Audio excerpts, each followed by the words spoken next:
Śrimate Bhaktivedānta Swami Namane Namaste Saraswati Devi Ācārya Nirvisesha Shunyavadi Paśtyatya Deshatarane. Jaya Sri Krishna Chaitanya Prabhu Nityananda Sri Advaita Gadadhara Srivasadi Gaur Bhakta Vrinda. Hare Krishna, Krishna Krishna, Hare Hare, Hare Rama, Rama Rama, Hare Hare. Trinadapi Sunichena, Tarad Eva Sahishnuna, Amanina Manadena, Kirtaniya Sadahari.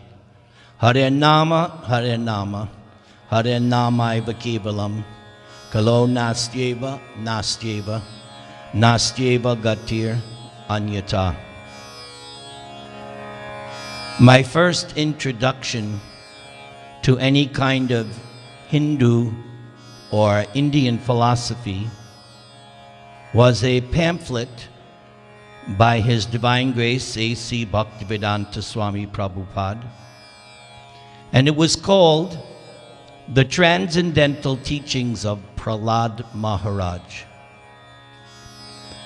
And from that very first pamphlet, I became immediately attracted to my spiritual master, Srila Prabhupada. And within 1 year's time, I surrendered my life and everything, and I became his disciple. For the past 2 weeks, I have been absorbed in studying the narration concerning Prahlad, his father Hiraṇyakashipu, and of course, Lord Nrsimhadev. That description is given in the 7th canto of the Śrimad-Bhāgavatam.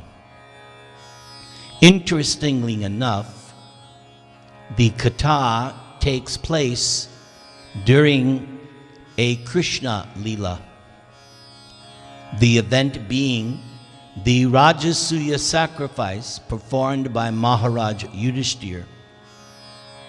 And it was at that Rajasuya sacrifice that Krishna killed the demon Shishupal. Krishna invoked his Sudarshan Chakra and beheaded Shishupal. But to the amazement of everyone, the Atma, the spirit soul of Shishupal, shot out from his body, and everyone in the arena saw it. Like a meteor, the spirit soul entered the body of Krishna. Maharaj Yudhiṣṭhira was quite astounded, and sitting nearby was the great sage Nārada Muni. So Yudhiṣṭhira inquired, "Can you please explain? Because I have never heard of a demon achieving a Sayujya Mukti." One of the 5 kinds of liberation is to enter the body of the Supreme Lord. And Nārada Muni, being all-knowing, past, present, and future, informed Yudhiṣṭhira that Shishupal had previously been a demon twice before. And actually, Shishupal was originally a resident of Vaikuntha. He and another one, their names were Jai and Vijay, were cursed by the 4 Kumaras. Jai and Vijay were the gatekeepers of the 7th gate in Vaikuntha Loka. And the 4 Kumaras easily passed through the first 6 gates. But Jai and Vijay did not think that the 4 Kumaras were eligible to enter the 7th gate, and so they stopped them. The 4 Kumaras then reasoned that Jai and Vijay must be afflicted with jealousy and envy, and thus not worthy to be residents of the spiritual world. So the four Kumaras cursed them. Immediately, Lord Narayan came on the scene and took responsibility, saying that actually, I am the master of Jai and Vijay, and any fault of the servant ultimately reflects on the master. So I am very sorry that my two attendants insulted you, my dear Brahmanas, the four Kumaras. And Lord Narayan said, yes, the punishment you have meted out to them is permitted by me. And before Jai Vijay fell down and left Vaikuntha, Lord Narayan told them that he knew this incident was to occur because Jai and Vijay had previously even checked Lakshmi Ji from coming. So Lord Narayan knew what this event would happen. So the idea was Jai Vijay would take birth 3 times as the Lord's enemies. The Lord would kill them in each of those 3 demoniac incarnations, and then they would return to their posts in Vaikuntha. Nārada told Yudhiṣṭhira that Jai Vijay first took birth as the original first demons, Hiraṇyaksha and Hiraṇyakashipu. Then their second demoniac incarnation, Ravana and Kumbhakarna. And then the third, Shishupal and Dantavakra. Nrsingadev killed them when they were Hiraṇyakashipu and Hiranyaksha. Lord Ramachandra killed Ravana and Kumbhakarna. And Krishna killed Shishupal and Dantavakra. Then Nārada continues to explain the first demon incarnation as Hiraṇyakashipu. And the way Nārada opens the scene is a funeral ceremony, because Hiranyaksha's brother, Hiranyakashipu's brother, Hiranyaksha, had fought Lord Baraha, the Lord in the form of a boar. And when Hiranyaksha was slain, Hiranyakashipu, his brother, performed the funeral ceremony. And Hiranyaksha's mother, Diti, and his wife, Rushabhanu, and so many relatives were lamenting the death of Hiranyaksha. And Hiranyakashipu spoke very eloquent Vedic knowledge. Practically speaking, Hiranyakashipu spoke in terms of Bhagavad Gita, the difference between the body and the soul, the transmigration of the soul. And Hiranyakashipu spoke many Vedic concepts, quite surprising for the king of the demons. But he's a politician, and a politician has to know when to play the game. So, after the funeral ceremony, Hiranyakashipu vowed that he would avenge the death of his brother. So he went looking throughout the universe for Lord Vishnu. And Lord Vishnu was considering, how can I deliver Hiranyakashipu? And the Lord had a plan.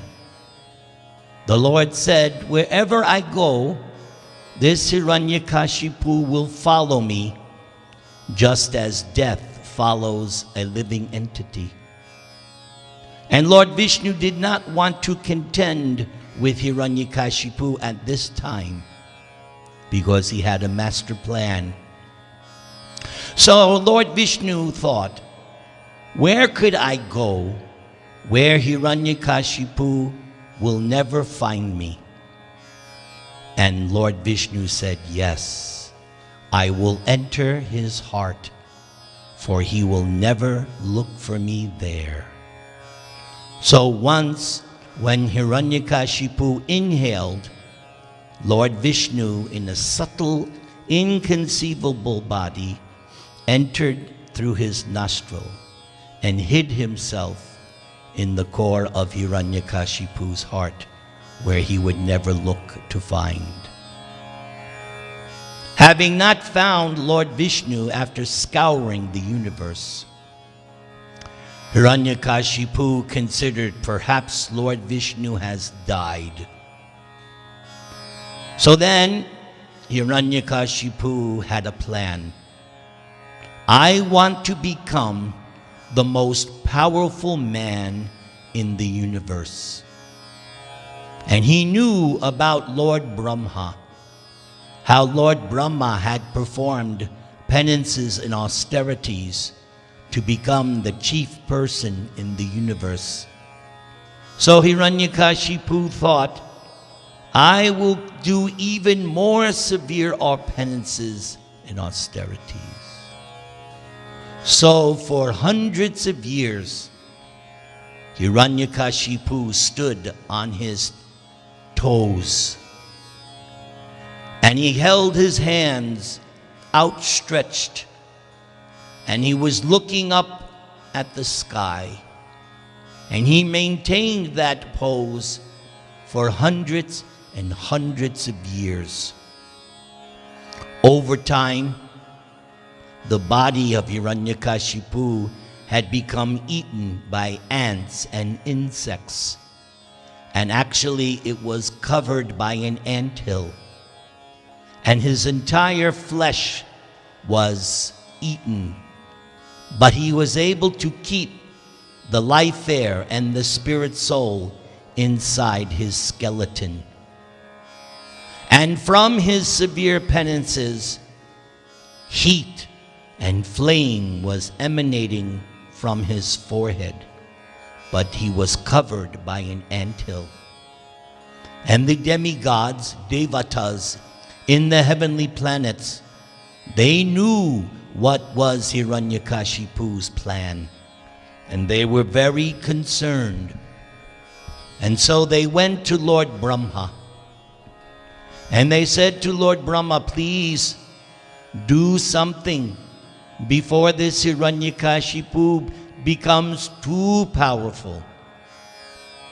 So Lord Brahma came on his swan carrier, and he could detect where was Hiraṇyakashipu because of the fire coming from his skull.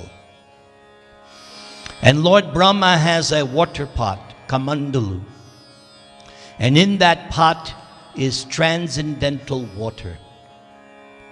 So he took his water and sprinkled the anthill, and out came a rejuvenated Hiraṇyakashipu. And because he had been touched by that transcendental water, now he had an invincible, youthful body, powerful enough to withstand even Indra's thunderbolt, the most invincible weapon. Hiraṇyakashipu laid himself prostrate in front of Lord Brahma and offered him beautiful prayers. And Lord Brahma said, you have defeated me. Now you may ask your benediction. And Hiraṇyakashipu said, I want to become immortal. But Lord Brahma said, that is something even I don't have. I cannot give you something I myself don't have. So then Hiraṇyakashipu said to Lord Brahma, then I don't want to die, by any creature you have created. What creature is there that has not been ultimately created by Lord Brahma? I don't want to die in the daytime or at night. I don't want to die on the land, in the sky, on water. I don't want to die inside or out. I don't want to die by any weapon. And he gave one condition after another, thinking himself that now I am, practically speaking, immortal. And Lord Brahma awarded him all the benedictions he wanted. Then what did Hiraṇyakashipu do with these benedictions? He began to terrorize the universe. He made everyone under his control. And Nārada explains, even I myself had to bow down and praise Hiraṇyakashipu. Nārada said only 3 persons were not under his control: Lord Brahma, Lord Shiva, Lord Vishnu. Everyone else, Jai Hiraṇyakashipu. And Hiraṇyakashipu would chastise all the demigods, berate them, and he wanted everything to go through him. No more worshiping the demigods or Lord Vishnu. Everyone should worship Hiraṇyakashipu. He took control over everything in the universe. Everything was under his power. And he didn't want anyone doing sacrifices or penances or worship. No. Because Hiraṇyakashipu wants everyone to worship him. The demigods are very, very sad, very, very worried. How long will we have to tolerate this tyrant? The demigods went to Lord Vishnu and they explained what was happening. And Lord Vishnu said, yes, I am well aware of what Hiraṇyakashipu is doing. And I'm going to let him go on for some time, but he will make one mistake. He will offend his own son, who is my very great devotee. And when he does that, then he will be finished. He and his kingdom will be destroyed. After hearing this from Lord Narayan, the demigods felt relief. It was just a matter of time. Hiraṇyakashipu had 4 sons. And one of those was this Prahlāda. And when Nārada begins to describe the qualifications of Prahlāda, we are reminded of the description in the Bhagavad Gita at the end of the 12th chapter, verses 13 to 20, which describe in those verses the qualities of a pure devotee. And Narada's description of Prahlāda is very much like that description Krishna gives. From childhood, Prahlāda was unattached to anything material, didn't like to play games. He was always fully absorbed in God or Krishna consciousness. Sometimes he would fall into trance. And Prahlāda would not even know how his body was being maintained or how it was going on. He was totally absorbed, practically you could say, practical samadhi. And is described by Nārada that sometimes Prahlad would feel Krishna's hand on his hand. And sometimes Prahlad would feel separation from Krishna, and he would cry out and call out, "My Lord, my Lord." Such was the high advanced consciousness of Prahlad. One day, the boy at the age of 5, he was sent to the so-called Gurukula because Hiraṇyakashipu employed Śukracārya as his guru, as his priest for ritualistic performances. Something that Śukracārya should not have done, but he did it for the money. So there was a school, and the 2 teachers were the sons of Śukracārya, Shanda and Amarka. And in this school, it was not Bal Vihar. This school was like American schools: politics, economics, simply materialistic education. Because Hiraṇyakashipu intended that his son would inherit the universe and follow in his father's illustrious demoniac footsteps. So one day Hiraṇyakashipu, like any father, wants to know how the son is doing. "Prahlad, come, sit on my lap." And like any father might do, he smelled Prahlad's head.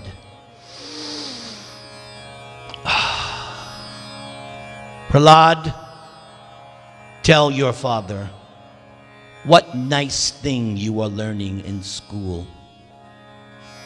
And much to the shock of Hiraṇyakashipu, Prahlad said, "Someone like you," and he addressed his father, "O best of the demons," not "O my father," but as best of the demons. Prahlad told his father, "Someone like you have taken a vow to remain in materialistic life. Therefore, you should go to the forest. And the best forest for you to go to is Vrindavan. And there you should come in contact with devotees and learn about Krishna consciousness." And Hiraṇyakashipu could not believe what was coming from his son's mouth. His son was speaking favorably towards his enemy because it was Lord Vishnu who killed his brother. And now his own son is speaking on behalf of the enemy. The teachers immediately came because they were worried that they would be, and they told Hiraṇyakashipu, "Wait a second, we have not taught him any of this. This is not anything that we have taught him." So Hiraṇyakashipu told the teachers, "Take the boy, train him carefully, and make sure there are no Vaishnavas, no devotees coming in disguise and spoiling my son with this nonsense Krishna consciousness." So the teachers took Prahlad and they chastised him. "Prahlad, why are you making us look bad like this? Where did you learn this?" And Prahlad told the teachers, "You would never understand." So the teachers took Prahlad and they were very careful to preach to him and teach him how to become a first-class demon. Now, while at school, when the teachers would go for their lunch, Prahlad's classmates would want to play, but Prahlad would say, no, no, no, come. Playing? No, come on. I'm going to tell you something very nice. I'm going to talk to you about Krishna. So the young boys, they're not so polluted yet because they're only 5 years old. So they're innocent. And they were attracted to Prahlad. And they listened to what Prahlad said. So Prahlad started to instruct them about bhakti yoga, Krishna consciousness. And he got the students so enlivened that after some time they were all chanting and dancing. And the teacher stormed in, Prahlad, what is this nonsense? And they chastised Prahlad. The boys asked Prahlad, Prahlad, you know, you're in this school with us, and there have been no other teachers. Where have you learned this? So Prahlad said, I will tell you my story. When I was in the womb of my mother, my father went to perform more austerities because what had happened, because Hiraṇyakashipu had enjoyed so much sense gratification, some of his powers went down. That's what happens when you enjoy your senses. You lose your Shakti. So Hiraṇyakashipu went to do austerities to build up his powers once again. So Prahlad's mother was unprotected. The demigods headed by Indra, they captured Prahlad's mother Kayadhu, and they were dragging her away. And Nārada Muni came and said, stop! You cannot touch this woman, neither you can harm the child. The demigod said, this woman is the wife of Hiraṇyakashipu. The child must also be like the father. We're going to wait till she gives birth, then we're going to kill the boy. Nārada said, even if you wanted to, you could not, because that boy is not a demon. He is a great devotee of Lord Vishnu. So the demigods headed by Indra respected Nārada. Nārada took Kayadhu to his ashram. And all she asked Nārada was, please, while my husband is away, I don't want to be disturbed. I just want to give birth. Nārada assured her that she would be protected in his ashram. And while she was there, Nārada tried to instruct her about Krishna, about spiritual life. And the child in the womb heard everything. Now the mother, she didn't understand hardly anything. But the boy in the womb learned everything. So Prahlad told his classmates, I came out self-realized because of my spiritual master. So the boys asked Prahlad, what was those things that you learned in the womb of your mother? And Prahlad begins to explain the basics of Bhagavad Gita, the difference between the body, the soul, and how there is a super soul, Paramatma. And Prahlad tells his classmates, actually, that super soul is your best friend. And you should dedicate yourselves to satisfying that super soul, Govinda Krishna. When Hiraṇyakashipu, after some time, again called his son, he wanted a progress report from the last time. Prahlad, come. The boy sat on his lap. Okay, Prahlad, now I will ask you again. What is the best thing you have learned now in your school? It has been some time. What is the best thing? And what did Prahlad reply?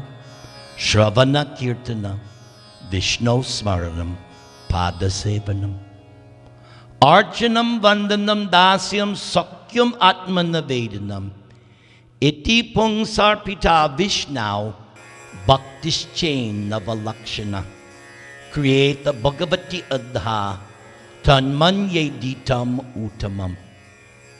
Prahlad said, in my opinion, the topmost education is 9 things: hearing, chanting, remembering, praying, worshiping, becoming a servant, becoming a friend, and surrendering everything to Vishnu.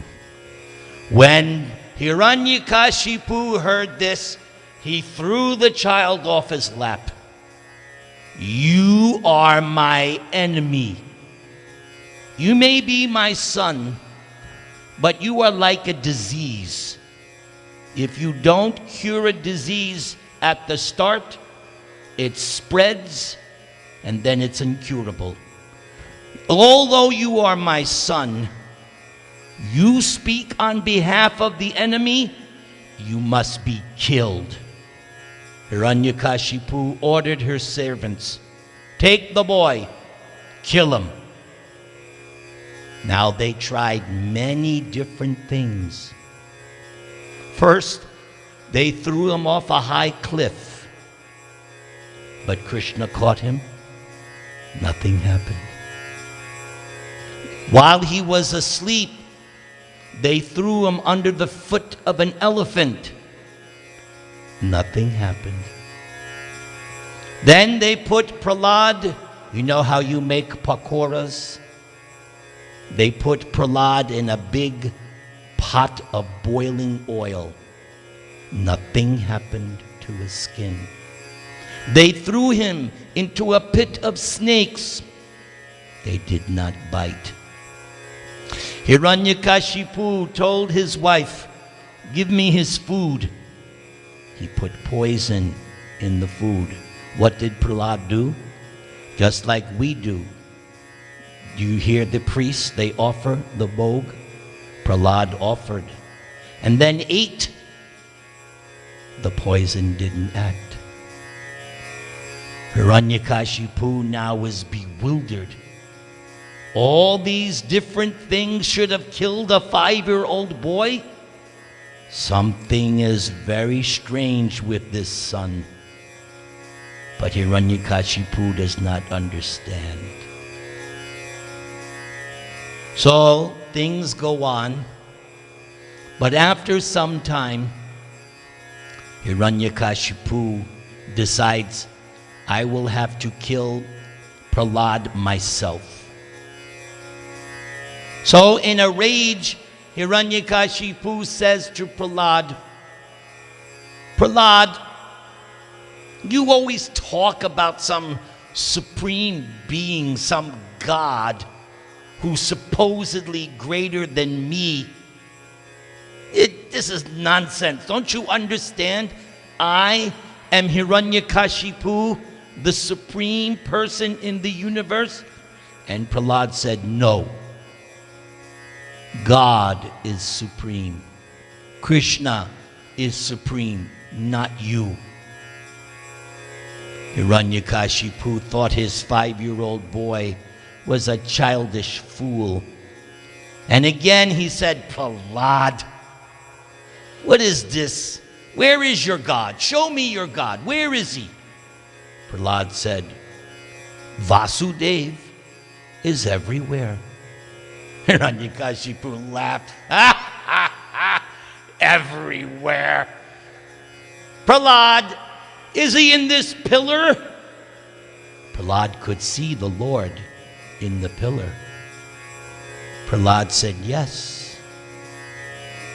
Hiraṇyakashipu also asked his son, Prahlad, where do you get your powers from that you can defy me? You act in such a way that you don't fear me like everybody else fears me. Where do you get your powers? And that's when Prahlad said, my powers come from God. And that's when Hiraṇyakashipu, God? There is no God.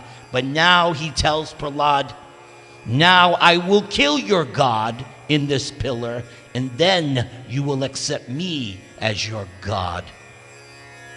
Hiraṇyakashipu took a sword in his fist and smashed the pillar. But when he smashed the pillar, there was this tremendous roaring sound. Nobody had ever heard this outrageous, terrific, powerful sound. And Hiraṇyakashipu was looking all over, and then from out the pillar comes Lord Nrsimha. And he's not Shanti, Shanti, Shanti. He's Ugra. He's angry. And Hiraṇyakashipu thinks, oh, this is some creature that Vishnu has created. He doesn't think that it's Vishnu. He thinks it's some creature.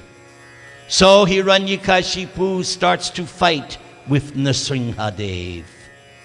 And Nrsimhadev plays with him. Just like a snake. When a snake captures a mouse, it captures, lets it go. The mouse thinks, well, I'm safe. And he captures again, lets him go. But the third time catches, swallows him. So the Lord would play with Hiraṇyakashipu, and Hiraṇyakashipu would think, oh, now I will defeat this half man, half lion. Radha Raman Bhagavana Ki Jai. So Hiraṇyakashipu would sometimes be here and sometimes be there. He had these mystic powers.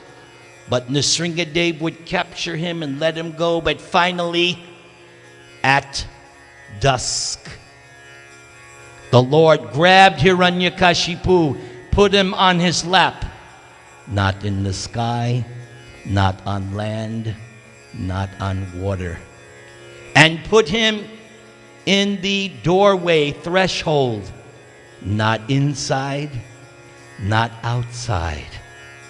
And with his nails, not a weapon, with his nails, he took out the intestines of Hiraṇyakashipu and then put it around his neck as a garland. And then Lord Nrsimha took Hiraṇyakashipu's heart and ripped it out of his body and threw it on the ground, and then cast off Hiraṇyakashipu from his lap. The demon was slain. And the demigods were hiding in the clouds, and they were worried. When Lord Nrsimha would leave and let Hiraṇyakashipu go, the demigods were, they got worried. No faith. But the Lord was just playing. He was waiting for that arti time. So then all Hiraṇyakashipu's soldiers came by the thousands, and Lord Nrsimha manifested a gigantic form, and with his nails, only his nails, he killed the entire army of Hiraṇyakashipu. And he's still roaring, and now he's sitting on the throne of Hiraṇyakashipu, and he's roaring and he's angry.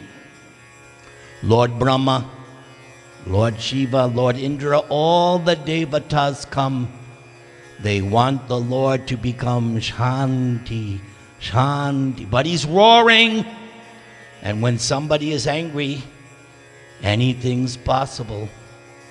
So they want the Lord to calm down. So one after another, they offer prayers. Brahma, Shiva, Indra, all the different categories of demigods, one after another, are offering prayers. But no, the Lord is still roaring. Lord Brahma turns to Lakshmi, his wife. Can you please calm your husband down? She goes, no, no, no. I have never seen him like this. She was afraid to approach her own husband. He was too angry. Then Brahma very quickly sees Prahlad. Prahlad has a garland. Brahma says, do something. So Prahlad, as you see in the picture, puts a garland on the Sringa, and then he lays down in front of the Lord. And then the Lord stops roaring. And the Lord takes his hand and puts it on Prahlad's head. Ashirvad. The boy stands up. Because the Lord touched his head, now Prahlad is full with the Brahma Gyan, transcendental scientific knowledge, and offers a stream of more than 40 beautiful prayers as they are explained in the Śrimad-Bhāgavatam. Exquisite, very high philosophy is explained by this 5-year-old boy, over 40 verses. And after Prahlad offers his prayers, Lord Nrsimha then speaks. And the Lord says, Prahlad, just because you were my devotee, you had to tolerate so much suffering, so much torture. I want you to take a benediction. But Prahlad said, no, my Lord, don't tempt me like this. You are my master. I am your servant eternally. That is sufficient for me. Please, I'm not a merchant. I don't worship you to do some business. I pray to you, you give me, No, Prahlad said, no, I'm not a merchant. I'm not a vanik. I worship you because you are my Lord. I am your servant. Nrsimhadev said, no, I insist. You must take a benediction. Prahlad said, okay, if I must take a benediction, then I pray that within my heart there will no more ever be any material desires. That is the perfection of prayer as taught by Prahlad. I don't want there to be in the core of my heart any more material desires. In fact, you know what Prahlad said? Prahlad said, my Lord, when one gives up material desires, then one is eligible to enjoy opulences like you. Prahlad, very intelligent, very mature understanding. Lord Nrsimha said, I insist you must take some benediction. So Prahlad said, then please don't send my father to hell. So Lord Nrsimha arranges that Prahlad does the funeral service for his father. Then Lord Nrsimha tells Prahlad, I want you to now become the king of the Daityas, the king of the demons. Don't worry. Although you will be the king of the demons, you will always feel my presence there, and I will protect you, and you will not be influenced by the association of all these demons. You are to rule as a matter of duty, but you are to remain fixed in your worship of me, and I will protect you. So Lord Brahma installs Prahlad as the king of the Daityas. And before Lord Nrisimhadev leaves, he gives a word of chastisement to Lord Brahma. He says, Lord Brahma, don't give these kinds of benedictions again, because you simply indulge the demons. Because Lord Nrisimhadev had to keep every one of Brahma's benedictions intact. So you can see Lord Nrisimha was a little bothered by Brahma. So don't do this again. Don't give these kinds of benedictions. Then the Lord returned to his abode.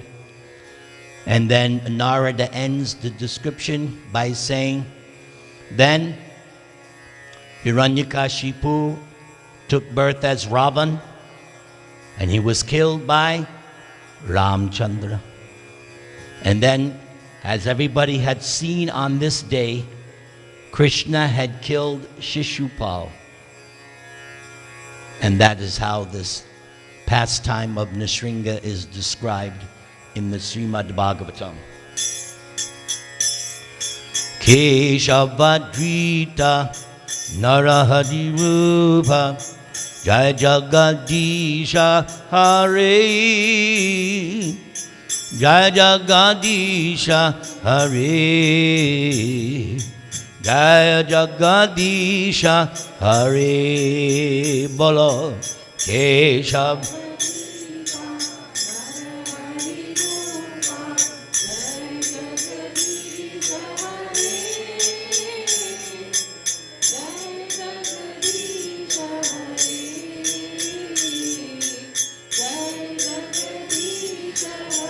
Keshavadrita Narahari Rupa Jai Jagadisha Hare Jai Jagadisha Hare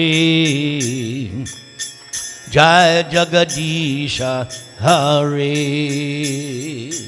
Keshavadrita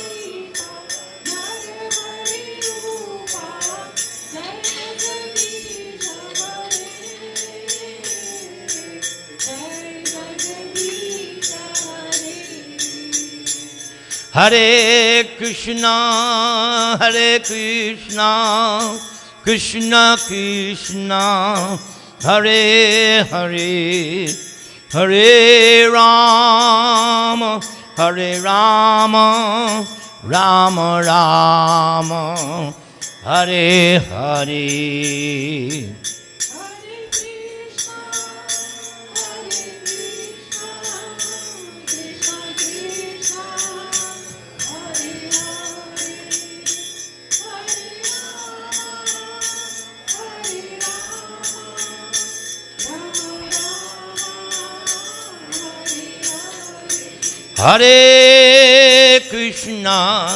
Hare Krishna, Krishna Krishna, Hare Hare, Hare Rama, Rama Rama, Hare Hare.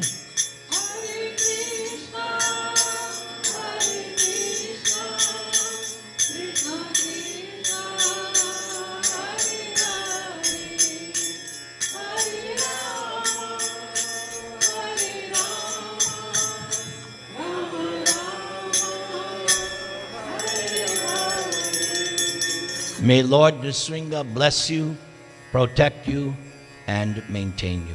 Hare Krishna. Thank you.